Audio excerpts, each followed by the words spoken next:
C'est l'actualité, cette forme d'acharnement médiatique contre le Mali, une visible orchestration d'une intoxication informative à mettre à l'actif de personnes mal intentionnées.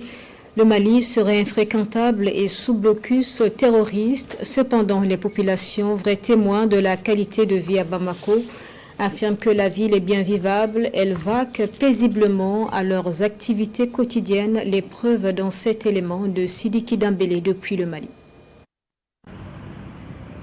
Bamako, c'est lundi 10 novembre 2025.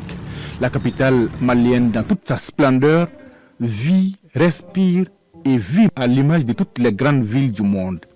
Ça grouille dans la circulation avec des bouchons par endroits, des élèves et étudiants qui ont repris les chemins de l'école, les commerces et les marchés bien animés, les salles de conférences et de spectacles ne désemplissent pas. Bref, Bamako respire à plein poumon.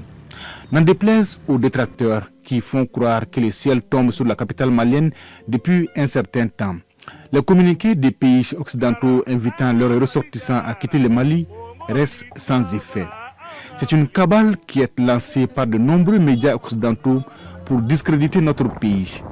De la propagande pure et dure, et souvent avec la complicité de certains apatrides à la merci de l'ennemi.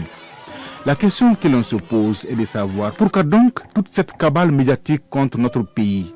Parce que simplement, Bamako, tout comme Niamey et Ouaga, a décidé de prendre son indépendance entière et totale, de se refonder, d'exploiter et de tirer profit de ses ressources minières, bref, de prendre son destin en main. Un fait dont se refusent à croire beaucoup de chancelleries occidentales et même certaines organisations sous-régionales. Sinon, comment comprendre le silence assourdissant de ces organisations promptes souvent à donner des leçons de vie aux autres, mais qui restent muettes face à ces problèmes de sécurité collective qui transcendent les frontières du terrorisme. C'est une évidence. Bamako et au-delà l'AIS constituent la dernière digue qui résiste à tous les assauts et empêche l'effondrement. La Mauritanie, le Sénégal, la Guinée et la Côte d'Ivoire partagent 4000 km de frontières avec notre pays.